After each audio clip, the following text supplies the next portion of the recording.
Today's episode is brought to you by Modern Grower. Modern Grower is your source for time and labor-saving farm tools, such as the Paper Pot Transplanter, Quick Click Seeder, and the Jang Direct Seeder. Turn laborsome tasks into free time with tools by Modern Grower. From a mineral standpoint, sand versus clay. Okay. Sand, beach sand, is dominated by quartz, SiO2, silicon oxide. Quartz exists as roughly, not quite spherical, about equidimensional particle. Okay. And quartz particles, those surfaces on the quartz particles, they can have a positive charge, a negative charge, or a neutral charge. They have a positive charge when they're in a very acidic environment. You put them in acid. They have a neutral, they have a basic or a negative charge when they are in a very alkaline environment. You put them in sodium hydroxide. But across most of the range, pH range, where crops are grown, where soils of agronomic value, those quartz particles have a neutral surface. They do not have either a positive or a negative charge. So it varies as a function of pH. They have very low surface area.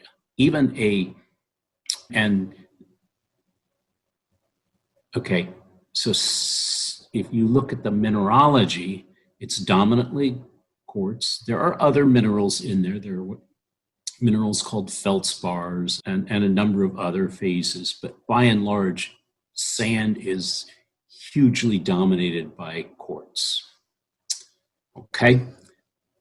Clays are not quartz. They have some silicon in them, but they also have aluminum and iron and magnesium, and they have a very different morphology, and they can have enormous surface area. So if I have 1 gram of sand, so about the tip of my thumb there of sand, that might have a surface area of, let's say, a tenth or even 100th of a metered square per gram. So very small. If I had 1 gram of a fully expanding smectite, a montmorillonite so smectite's a family name. Montmorillonite is one of the members of that family. It can have a surface area of almost 800 meters squared per gram. So an enormous amount of surface area. And on those surfaces are those negative charges we talked about before. So your quartz particle is essentially tiny amount of surface area and neutral. Your clay particle has enormous amount of surface area and charge sites on those surfaces. Those charge sites hold not just one cation, but millions and billions of cations. And the cations and the charge sites hold water. Okay? The quartz particle, the water just runs right through it, doesn't stick.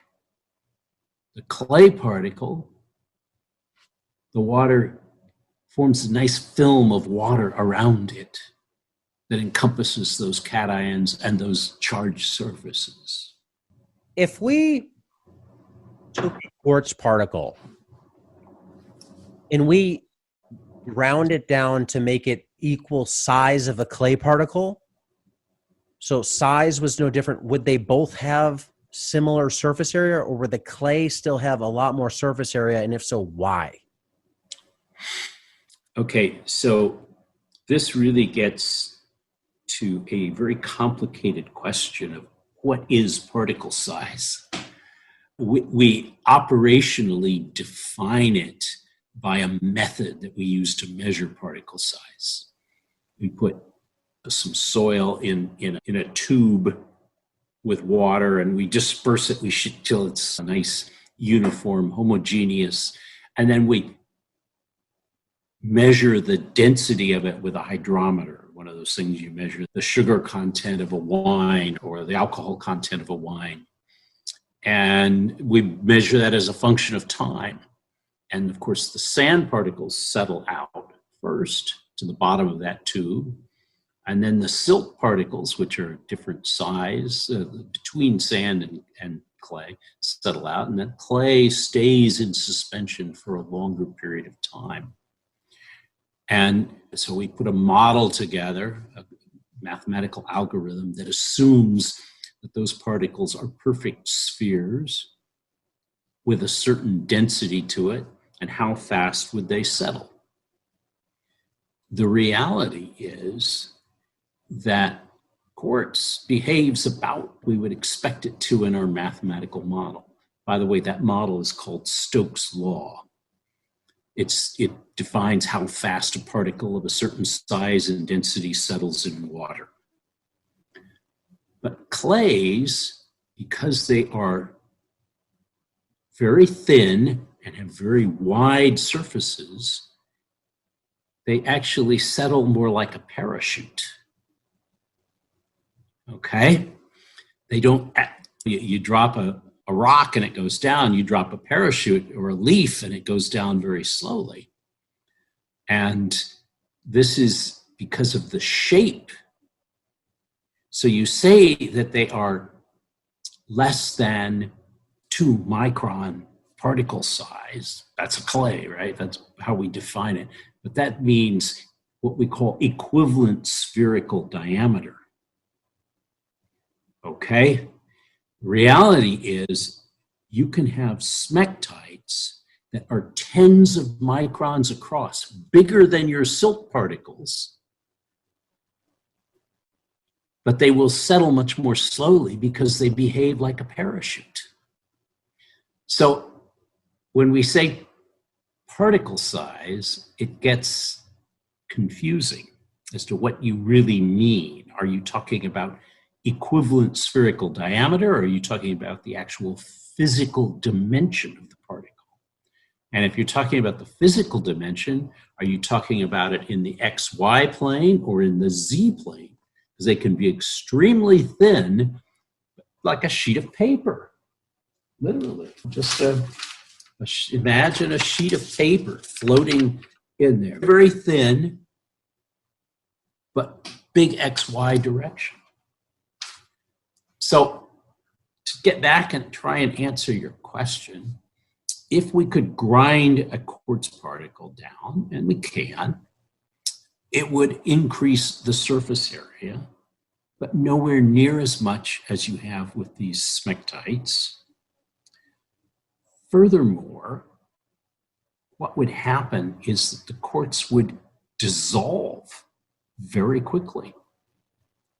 If you look at the mineralogy of clays, you find quartz in the coarse clay fraction, that is in the greater than, or the size that is between 0.2 and 2 microns.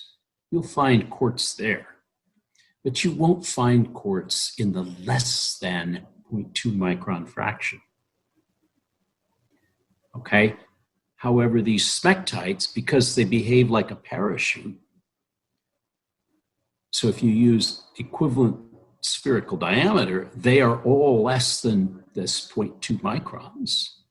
They could be tens of microns across, but they behave like they are a parachute moving down through that water. They don't settle very fast at all. But there's a very different mineralogy down there. They are stable, whereas quartz, if it were that fine, would be unstable, would rapidly dissolve, disappear. Hello, growers. Protect your crops from harmful insects with Modern Growers Insectanet. This top-tier insect netting made by Modern Grower shields your plants from pests and harsh weather. boosting your yields without harmful sprays. InsectiNet's unique design allows 90% of the light to pass through and is easy to use with low tunnel systems like our Quick Hoops. It's soft, elastic, and durable, perfect for field use to help ensure that your crops thrive. Say goodbye to pest damage and hello to healthier, market-ready produce. Invest in InsectiNet and see the difference it makes. Get InsectiNet at shop.moderngrower.co or using the link below.